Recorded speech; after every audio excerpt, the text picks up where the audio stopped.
Hey guys, this is Buck doing top of the world on this video here. I've always enjoyed being able to go in and find full-length videos of trails just to see kind of what the terrain is, what the obstacles, what challenges might be facing for different machines or riders. This one I'm not going to do at full speed for the whole video. I feel like that would kind of get a little boring. So the majority of this is going to be 2x speed. So if you're looking at it, you know, it took us 25 minutes on the video, factor an hour-ish to make it up to from the blue-green part, and that's kind of where we start this trail. It's going to be where it's considered blue or going into red here. The road prior to get up to here is pretty easy, nonchalant driving road, but you'll be able to tell the sound difference from 2x to 1x as far as the speed goes.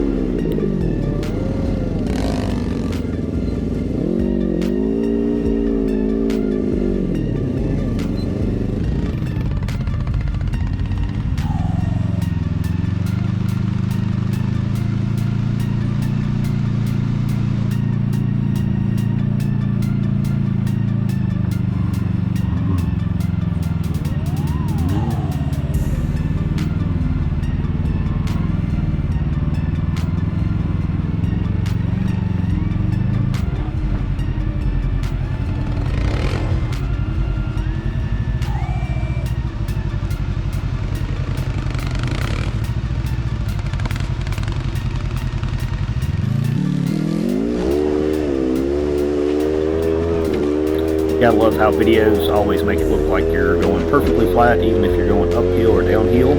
That is one of the things I do like about the new GoPro stickers, is being able to do the altitude, so you actually get to kind of get a sense of how quickly you're climbing or descending. A small obstacle, you may not be able to really pick it up very accurate, but you can definitely tell throughout this trail you're really going to be gaining some elevation kind of all the way up here. So for the machines that we got with us today, the first two up front are both KRXs. They have 35-inch tires. Rockzillas, I want to say they're the sticky compound. I've been very impressed watching those crawl around Moab for the trails that we've done together. The two directly in front of me are Can-Am X3s. One is a 4-door, one is a 2-door. They seem to have just about everything you can do: suspension, aftermarket. It looks like it has a pretty nicely done cage.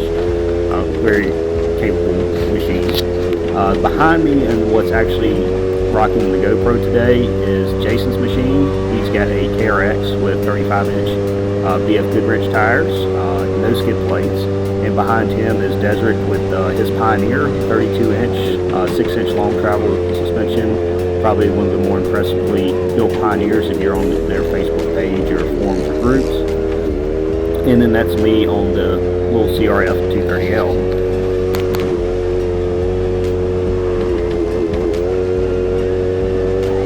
So I've previously done this trail with my Honda Pioneer, completely stock. The only thing that was changed was I had a different set of wheels and tires with bead locks, and it's still doable at that type of machine or like a T-Rex or something. However, you know, of course, the driver does make a difference. You need to be smart about the lines, knowing where to kind of bump and help the machine out a little bit.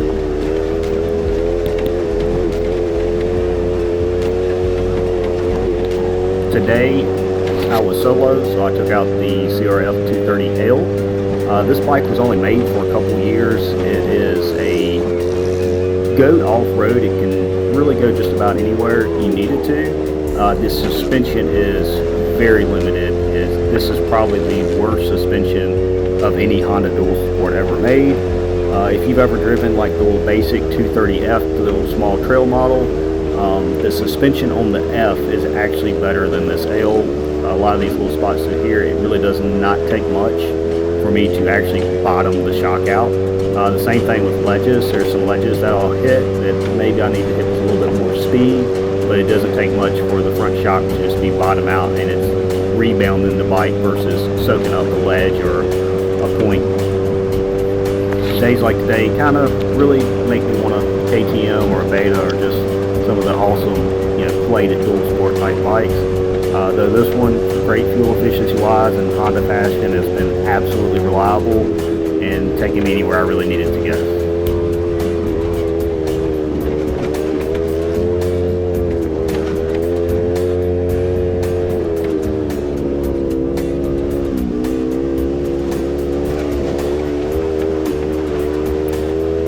try to put some thumbnails at the bottom for most like the ledges and obstacles if you want to jump around and not see the full length. Feel free to kind of click through. But this trail is pretty straightforward. I mean, it's a straight out and back how you can do it. There's also an optional loop that you can do. I did that with the Pioneer first time I came out here. It's kind of ledgy with some drop-offs and stuff like that.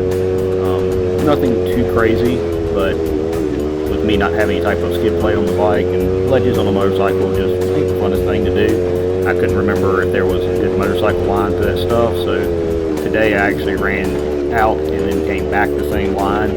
The guys in side-by-sides, they all ran the optional loop. I'll have that video after we hit the top of the hill. So if you notice the altitude or elevation, the graph that's continuously going up, when GoPros record at different spots, they record like different sections or clips, whatever you want to call it. Whenever that new clip happens, that's where that elevation meter gets reset. So if you notice, it's all the way at the top, it's around 5,800 feet, and now 5,800 feet at the bottom, and it's continuously climbing. If you'll notice in a few different clips or different sections, whenever that resets, that's just an overlap of the GoPro there.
So the ledge directly behind, that was probably the first of kind of a challenging spot as far as getting into going up to the top of the world. I should have ran the right hand side. When I was looking at it, the left looked like it was a smoother transition. It was a bunch of loose sand, so when I tried to power up the ledge, back tire just spun and kind of sat in. So a little bit fun, made it up that ledge. The next ledge just drove right up it. Wish the GoPro would have been on me, because in my mind I looked like I hit this next section professionally and just went right on up it. Of course I didn't get it on GoPro, so it's just in my head whether it looked cool or not.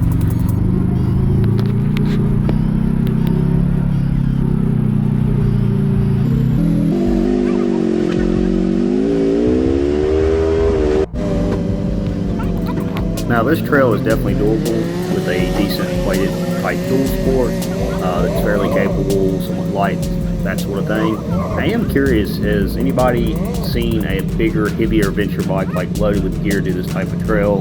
Did take a few spots for friends to help make it through? Because I'm always surprised. Like I'll ride down certain trails and think there's no way that the heavier venture style bikes are doing it, but then I'll find somebody hitting lines and going home through just fine in some challenging trails. And then again, I've also run across some of the heavier venture bike guys that really get themselves in trouble because they get into a tight spot, drop it a few times, and they're completely wore out trying to, muscle a heavier machine through a ledge point or something kind of tough. So if anybody's done it, like a African Twin or the big heavier KTMs with the venture bags and stuff like that, post in the comments. I'd kind of be curious to hear. I haven't seen one personally doing this trail before, but kind of curious if some people haven't done it. Let me know.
So Jason and Desric both are similar in this riding aspect. They will come up on a spot. The spotter's like, hey, four-wheel drive tip block. That would be kind of a standard procedure before even attempting it. They will play around a lot in two-wheel drive. Desric, which is Pioneer, has an open differential. We joke around Desric's in one-wheel drive for a lot of stuff. But that's kind of Jason's style. Unless it's just plumb stupid vertical type thing, he'll pull up and try it in two-wheel drive and 2 or 3 times, and when that doesn't work, he'll go to four-wheel drive or four-wheel drive dip lock. That's just how him and Desric both ride. I'll try some stuff in two-wheel drive, but a lot of stuff is like, yep, I know I'm gonna need four-wheel drive. We'll go ahead and put it in, and they'll just, all right, well, let's try it and see if we can.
And you can kind of see from a distance a lot of these spots look flat.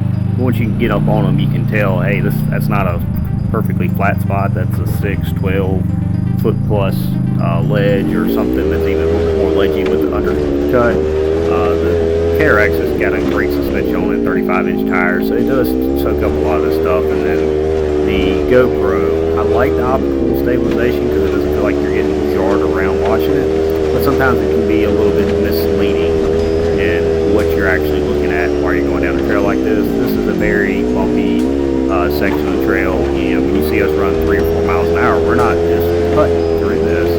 It's because it's rocks or chunks that's big enough that's working the suspension on these very suspension capable machines.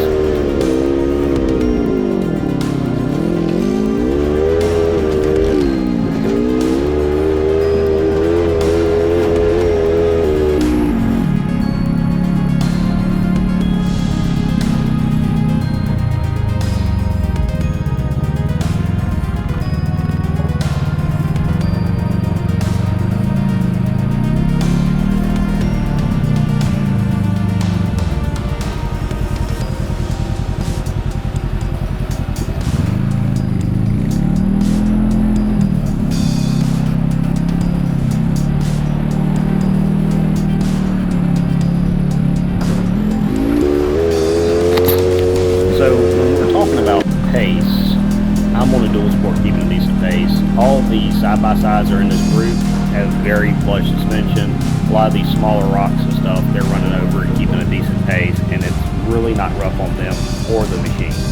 Now, if you do decide to do this in a SUV or pickup truck and you have the capable tires or skid plates or clearance to do it, do keep in mind, I would say 2-ish hours in a side-by-side or dual sport or something like that. Just ride time up to the top of the world and coming back down.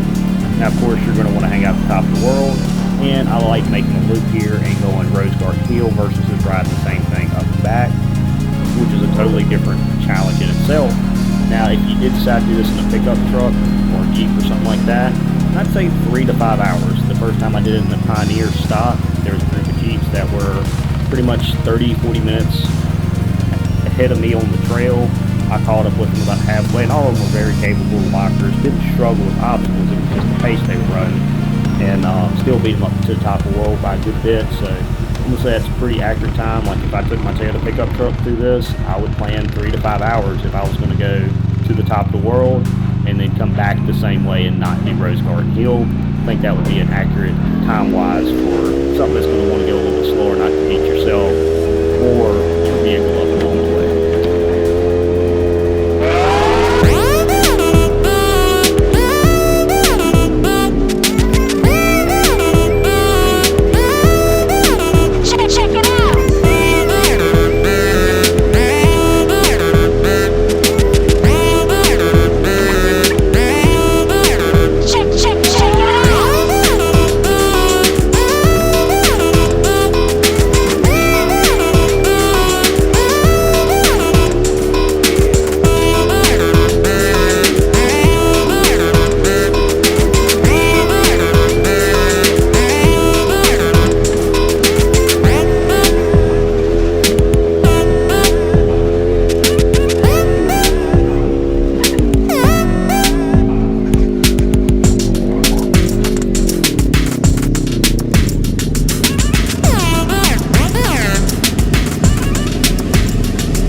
That place that we would stop there for a moment, that is where the majority of people who don't like driving up close to ledges or extreme heights will park their machine and then just kind of walk the rest of the way up here to wherever they feel comfortable to take some pictures or take in the view. If you're the driver and you have a passenger that doesn't like it, this is the spot that some people flip out. And don't forget the spots coming out here. This is definitely not the spot to be listening to the radio, paying attention to nothing that's in front of you, and then just drive off this, because that'll be the last thing you'll ever drive off of, guaranteed. But the view here is absolutely outstanding. This is definitely my favorite spot in all of Moab, Utah. Is just as far as views. I could spend half the day up here just taking it in. It's an amazing spot. And if you can tell, some people in my crew are not very fearful of bikes, can walk right up to the edge and take a look at it. Some people seem to be back a little bit more on solid ground. Your call, but either way, this place is absolutely amazing for views. Enjoy the shot.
Now this was a spot I kind of had to throw in.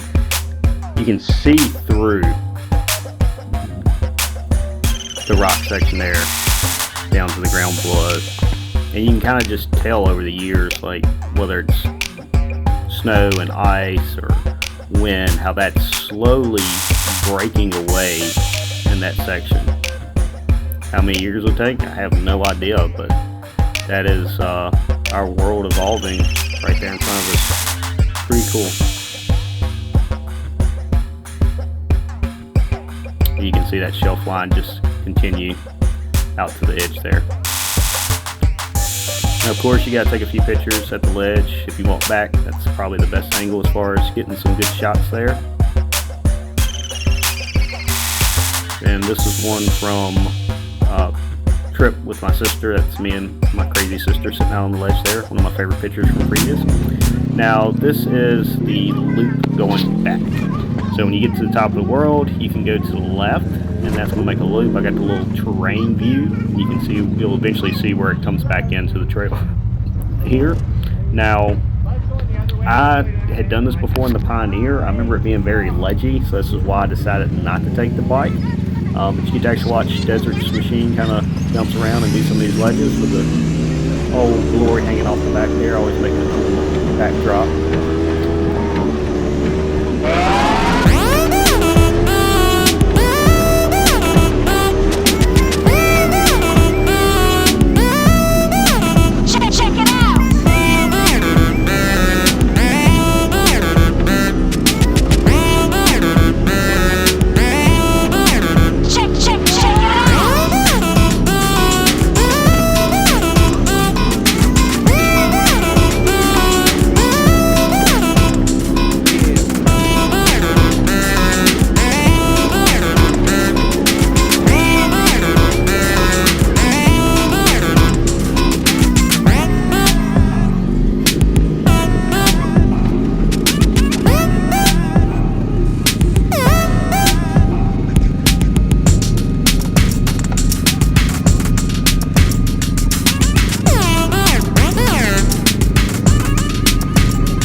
none of that. After her there ain't no coming back. Wanna take a run at that. I think she's feeling me, turn it up a few degrees. My imagination of her body gets the best of me. Oh gosh, she's such a tease, bitten lips, bruised knees. I'm addicted to her, need her touching me, cause she got a bad little waist. And we tearing down this place, off the liquor that we chase. Got some egos to the face, baby, I don't need no space. Coming closer for a taste, and I'll show you how I make everything just fade away. Cause she's like sex, drugs, cocaine, vice so insane. Jealous of the clothing that she wears up on a tight frame. All game, no shame, baby, came here to play. I feel like an addict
cause she's sex, drugs, cocaine. So this trail, again, is the optional trail that just loops around back to the main trail that we've already done the recording section. So when you see my motorcycle again, that's where I'm going to cut the video off because that's just going back. There, we're going to ride back and we're going to hit the Coca-Cola trail to go hit Rose Garden Hill. There's some challenging spots back in there. There's also an overlook trail that you can do on the river that splits off. It's a pretty easy little section there. Or, you know, just a lot of people just go back to the parking lot staging section as an option. The Coca-Cola is definitely needs a decent driver and decent machines to do that to the Rose Garden.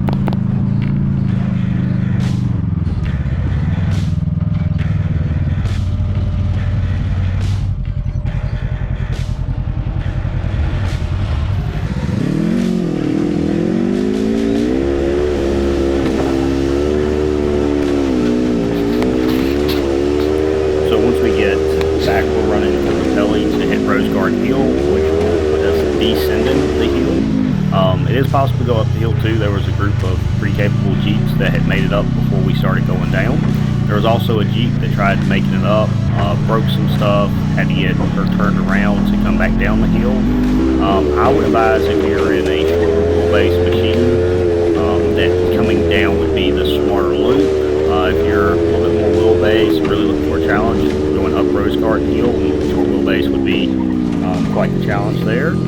But definitely take your judgment. If I had to put numbers on these trails, I would say top of the world is probably like a 5-ish. Rose Garden would deserve a couple numbers above this. I've got some video clips for a bit where we stopped to help the Jeep. I don't have a smooth GoPro roll all the way down the hill, but the bigger sections I've got some video clips and stuff, so I'll be putting a little Rose Garden Hill section video, just mainly coming down in the lines and stuff like that some of the people took in our group, so it should be a little interesting video to watch.